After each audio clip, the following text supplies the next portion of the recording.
C'était une question parce que Aïcha, vas-y. Comme nous devons communiquer souvent et que c'est la grosse difficulté que nous avons quand on veut analyser, comprendre le choix et def, on aime calculer ça, analyser ça. Et des fois on manque d'informations. Moi, à mes filles, c'était important pour moi de me poser une question pour vous. Est-ce qu'actuellement ils ont signé avec Center et combien on paye à Center? Donc on paye 30 milliards Center.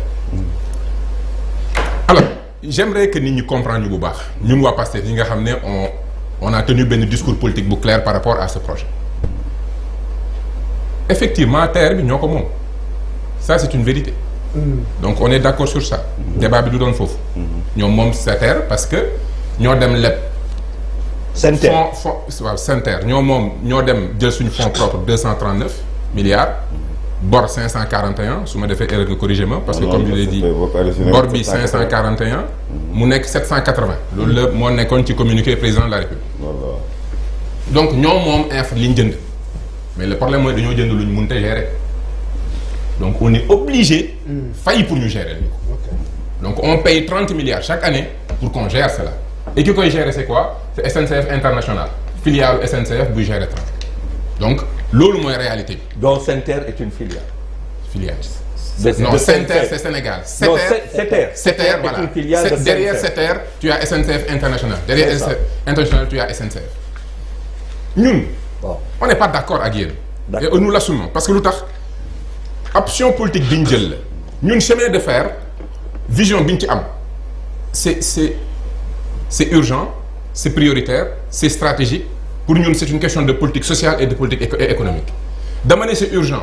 Parce que nous, pour nous, il est important que le plus vite possible, accès Diourbel, Touba, Bambey, Maké, les 8 régions qui constituent ce pays, train de Codef, parce que c'est important. C'est urgent et puis nous avons des tioni, vétusté, pour nous c'est urgent.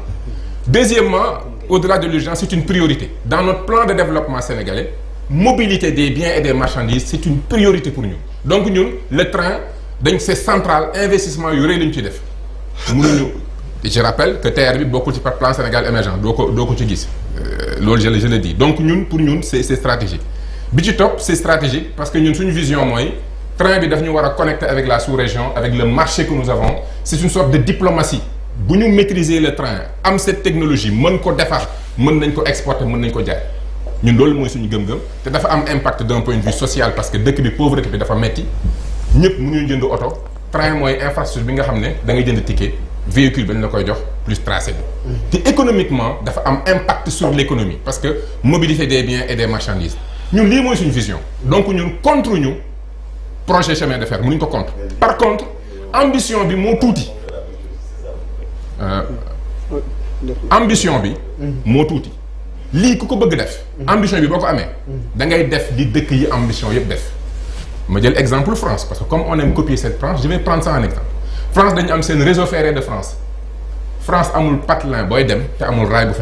Principe, continuité du territoire national. Mais réseau quand même phase pilote d'Afti pilote, d'accord, mais deux phase pilote en 2017-2019. Phase pilote quand même, quand c'est une priorité, ce plan d'investissement prioritaire, ce plan Sénégal émergent, je défie tout le monde.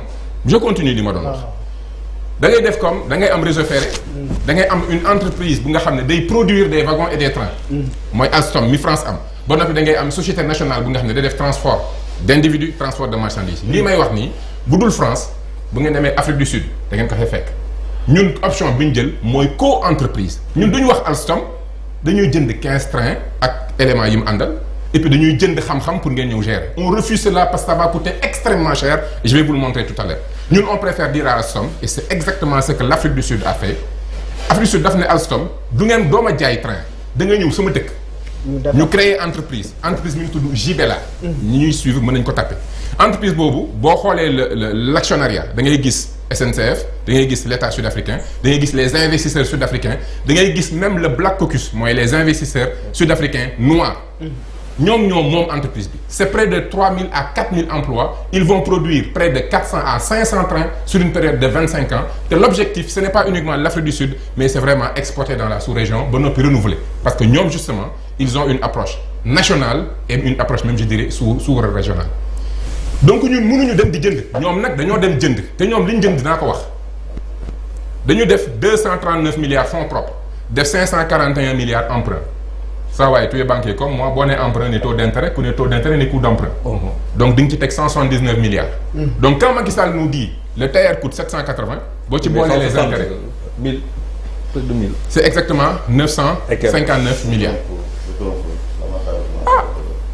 Ah man de je me base sur vos communiqués. Si vous me dites l'emprunt c'est l'emprunt c'est 541. L'emprunt mooy àbb bi. àbb bi. àbb boobu ànd nag taux d'intérêt 3%. dama ñi may déglu ñëpp dem leen sur internet ngeen tapé tableau d'amortissement des intérêts nga dugal 541 dugal 3% amortissement 240 mois di nga gis montant ma leen wax 179. bu dee du 3 rek wax ma 2 la boo mënee 2 la calculer woon naa ko parce que comme yéen du ngeen communiquer non. non da ngay diviser par calculer naa 2 montants yëpp. parce que comme ñoom dañuy nëbb et c'est difficile. calculer naa bu 3% bi. calculer naa bu 2%. on va prendre du retard parce que. non on ne va pas prendre du retard non il ne faut pas que mu dagg ma il ne faut pas que mu dagg ma. on a financé. non il ne faut pas que mu dagg ma il ne faut pas que mu dagg ma. vous avez eu largement le temps de communiquer. non vous avez eu largement le temps de communiquer sur ça. donc mun leen ñëw fii nit ñi di expliquer li ñuy wax ngeen bëgg leen dagg mënut a nekk. c'est-à-dire vous êtes en erreur. da nga nekk en erreur nekkuma ci erreur dama ne erreur di dem. non alors que les Sénégalais ont besoin de savoir. est-ce que vous aviez l'opportunité de leur faire savoir information bi nekk sur votre site internet. on nous invite aujourd'hui le taux d'intérêt de 3%. mais vous êtes en train de déraper sur des choses yi nga xam ne c'est des fautes de vérité loolu laa la bëgg a wax quoi. non cher gis nga si nous voulons que ce débat. Vraiment non attends je vais faire cette mise au point. Non vous n'êtes pas arbitre nous sommes deux à le faire. waaw léegi yow xoolal noté li nga jàpp yëpp ay njuumte la su paree. sànq yaa ngi wax dama déglu et j'ai pas prononcé de contre-vérité donc j'aimerais qu'on n'aille pas sur ce terrain parce que bu ñu fa demee du baax. Donc ça je sais le dire donc emprunt moom boo nee j'emprunte 541 milliards am na taux d'intérêt. soit c'est 2% soit c'est 3% bu mu ci mënti doon defal sa tableau d'amortissement tu vas te trouver entre 150 milliards wala 170 milliards mais en tout cas une chose est sûre les 780 c'est plus que ça parce qu'il y a de l'intérêt n'est-ce pas kooku moom kenn mënu ko weddi benn deuxièmement boo ne train bi 780 milliards la mu coûté mais en même temps tu es obligé de payer 30 milliards par année donc il y a ce qu'on appelle les frais de gestion loolu da nga ko ciy boole. 1000 milliards.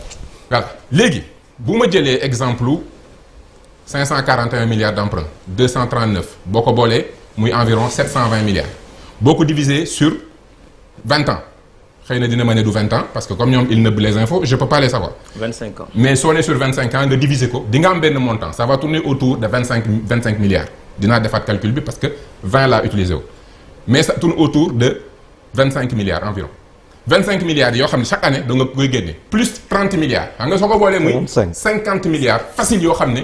C'est obligatoire mooy sa frais dans ce coût d'investissement ak sa frais d'exploitation loolu mooy li nga xam ne mënoo ci ñàkk Figaro nag bi mu calculer dafa xool ne prévision yi ñu defoon ñoom parce que moom je l'ai entendu sur Sen TV parce que je vous suis contrairement à ce que vous pouvez penser ce que vous dites li ngay wax daf ñu intéressé parce que suñu alal ngeen yor on vous écoute attentivement mu ne train bi 15000 personnes 115000 personnes suñ ko utiliser pendant 3 ans mën nañ am rentabilité de 60 000 milliards kooku bu nit ñi delloo ci Sen TV wax 60 milliards mën nañ ko am 60 milliards. Ah, oui.